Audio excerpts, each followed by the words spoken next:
मोदी सरकार के economic model में जहां पर इन्फ्लेशन 7% पर बना हुआ है, वहां पर की आय 10,000 से बढ़कर 10,300 रुपये हुई। ये भारत की विकास दर मोदी सरकार ने दी है 3% इन 3 ईयर। अर्थव्यवस्था को लाचार, विपक्षी दलों की सरकारें रीसेट करने में लग गई है मोदी सरकार। मोदी जी को मन की बात करने की जरूरत नहीं है। हमने पूछा अनएम्प्लॉयमेंट में आपको खत्म करने की आपके पास क्या प्लान है, और मोदी जी से पूछा ये सवाल, निर्मला जी से नहीं पूछा, क्योंकि वो तो रोजगार युक्त है, कह देगी कि ये $5 ट्रिलियन की इकोनॉमी की नई डेट कौन सी है वो देश के सामने रखे।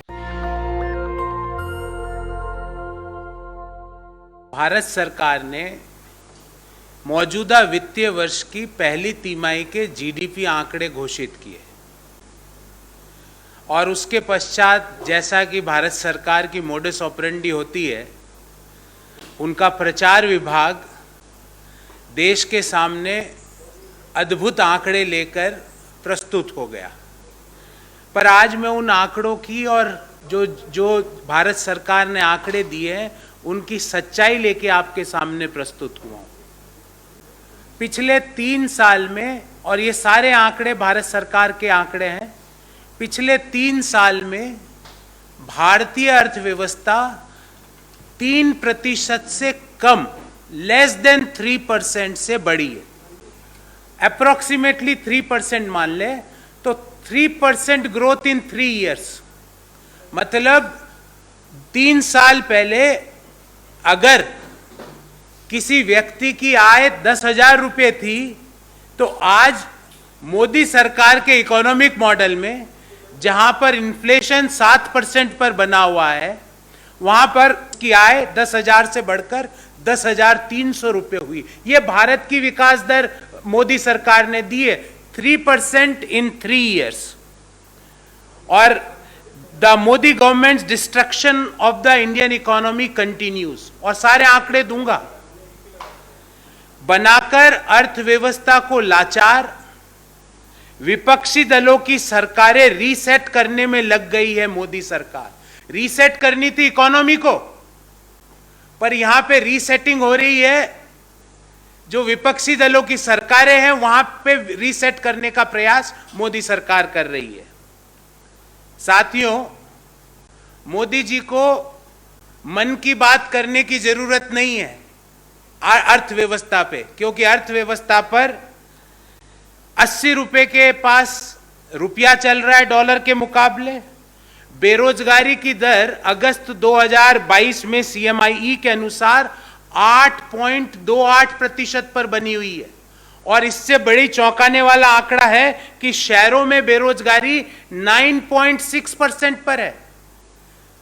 तो एक तरफ रुपया 80 पर, बेरोजगारी अपने 1 साल के, लास्ट 1 ईयर के हाईएस्ट पर, 45 साल के हाईएस्ट पर 1 साल पहले पहुंच गए थे, और लास्ट 1 ईयर के हाईएस्ट में अगस्त 2022 में पहुंच गए।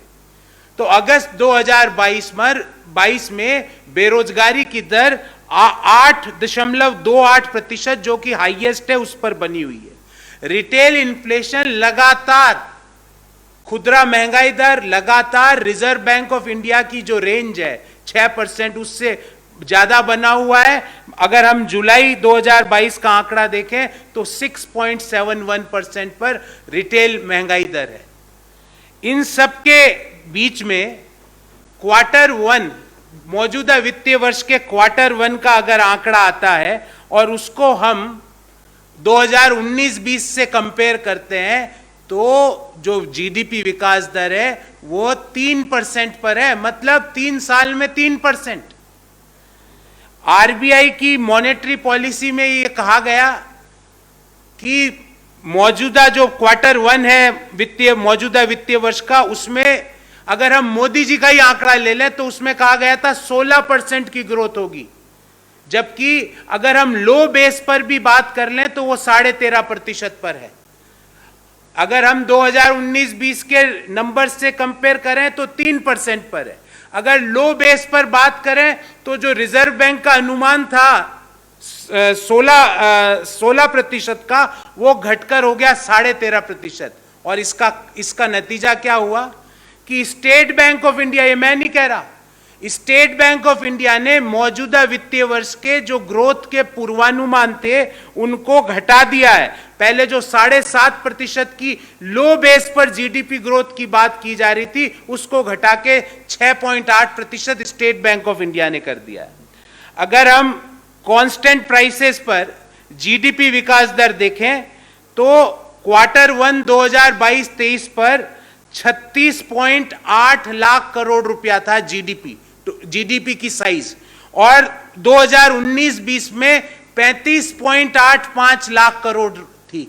मतलब 3 साल में 3%, मतलब पिछले 3 सालों में सालाना हमारी जीडीपी विकास दर हुई है 1%।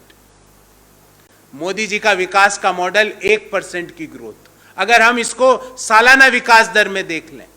और तो और अगर हम एक्टिविटी देखें माइनिंग को, तो माइनिंग में पिछले 3 साल में 14% की गिरावट आई है, 14% डिप।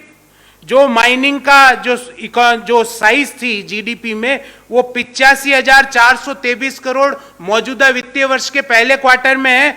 19-20 के पहले क्वार्टर में वो 98,887 करोड़ रुपया थी। अगर हम कंस्ट्रक्शन को देखें, जो कि भारतीय अर्थव्यवस्था में जो रोजगार का एक प्रमुख साधन है, जो कंस्ट्रक्शन की साइज मौजूदा वित्तीय वर्ष के पहले क्वार्टर में 2.6 लाख करोड़ रुपए है, वो वित्तीय वर्ष 19-20 के पहले क्वार्टर में 2.8 लाख करोड़ थी। मतलब 7% की गिरावट। माइनिंग गिरी 3 साल में 14%, कंस्ट्रक्शन गिरा 3 साल में 7%, रियल जीडीपी 3 साल में बढ़ी 3%, और मैन्युफैक्चरिंग की अगर बात कर लें तो पिछले 7 साल में मैन्युफैक्चरिंग बढ़ी 7%, अर्थात प्रति वर्ष मैन्युफैक्चरिंग में ग्रोथ हो रही है 2%। ये मोदी जी के विकास के मॉडल हैं। और इन सब का नतीजा क्या हुआ कि आज बेरोजगारी की दर, जो अनएम्प्लॉयमेंट रेट है, वो आज 8.28% पर है। शहरों में बेरोजगारी 9.6% पर है।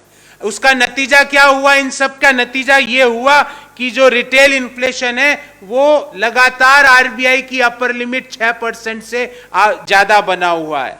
साथियों, हमारा इस बाबत सरकार से 3 सवाल है और बड़े संक्षिप्त सवाल है।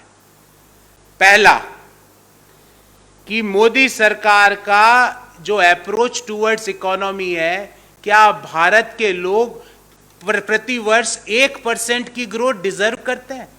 क्या भारत के लोग 3 साल में 3% की जीडीपी ग्रोथ डिजर्व करते हैं? क्या भारत के युवा लगातार बेरोजगारी की दर जो 8% से ज्यादा बनी हुई है वो डिजर्व करते हैं? शहरों में बेरोजगारी की दर 9.6% पे पहुंच गई है, क्या वो डिजर्व करते हैं? और मोदी सरकार इन सब पे आंखें मूंद के क्यों बैठी है? हमारा दूसरा सवाल है कि बेरोजगारी के निदान के लिए कंक्रीट मेजर्स क्या है? निर्मला जी से हम पूछ नहीं सकते क्योंकि वो कह दें कि मैं तो रोजगार युक्त हूं, इसलिए मैं क्यों बेरोजगारी का जवाब दूं, क्योंकि वो तो रोजगार युक्त हैं। क्योंकि प्याज के दाम बढ़ते हैं, वो कह मैं प्याज नहीं खाती तो मैं क्यों जवाब दूं। तो अभी उनको आप बेरोजगारी का सवाल पूछो तो बोले मेरे पास तो रोजगार है, मैं तो भारत सरकार की केंद्रीय मंत्री हूं, मेरे पास तो सब सुख सुविधाएं हैं, तो मैं क्यों बेरोजगारी पे बात करूं। और आपको जान के आश्चर्य होगा, बेरोजगारी में अगर पहले 2 स्टेट हैं, नंबर 1 और नंबर 2, वो है हरियाणा, जो कि देश का एक जमाने में औद्योगिकरण का इंजन हुआ करता था, वो आज लगातार पिछले 3 वर्षों से बेरोजगारी का नंबर 1 बना हुआ है। और दूसरा स्टेट हो गया है BJP controlled Jammu and Kashmir. ये मैं नहीं कह रहा, ये सब सीएमआई के आंकड़े हैं। और अगर आप नीचे से देखोगे कि जहां पे बेरोजगारी सबसे कम है तो उसमें आप पाओगे छत्तीसगढ़ है। तो दूसरा हमारा स्पेसिफिक सवाल यह है कि बेरोजगारी के ऊपर आपकी क्या रणनीति है, और विशेषकर जो शहरों में बेरोजगारी बढ़ रही है उसका निदान, उसको कंट्रोल करने की क्या रणनीति है। और तीसरा सवाल, साथियों, 2022 के शुरुआत के अगस्त महीना भी खत्म हो गया, अब सिर्फ 4 महीने बचे, 8 महीने हो गए। मोदी जी, $5 ट्रिलियन इकोनॉमी का वादा 2022 का था। कम से कम नई डेट तो दे दो सामने आके कि भाई अब ये नई डेट 2022 की जगह क्या है। आपने तो उस वादे का नाम लेने वाला कोई नहीं है। मुझे याद है 2019 में बड़े बड़े पैम्पलेट छपे थे और बड़े बड़े होर्डिंग्स लगे थे, भारत की अर्थव्यवस्था $5 ट्रिलियन की और, जबकि वास्तविकता ये है 3 साल में 3% की ग्रोथ।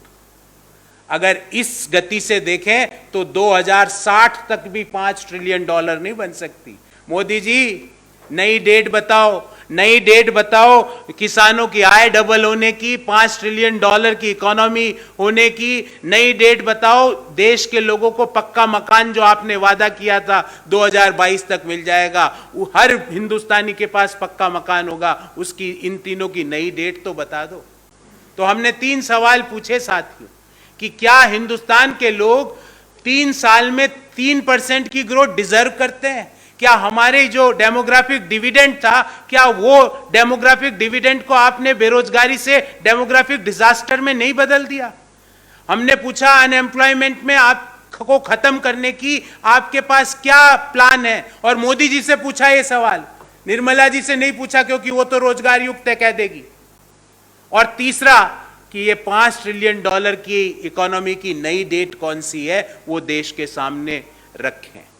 नेशनल दस्तक की आपसे गुजारिश है कि अगर इसको बचाना चाहते हैं तो नेशनल दस्तक को सब्सक्राइब करने के लिए रेड कलर के सब्सक्राइब बटन को दबाएं, फिर बेल आइकन की घंटी दबाएं। नेशनल दस्तक को बचाने के लिए बहुत जरूरी है कि हर खबर को शेयर करें, लाइक करें, कमेंट जरूर करें।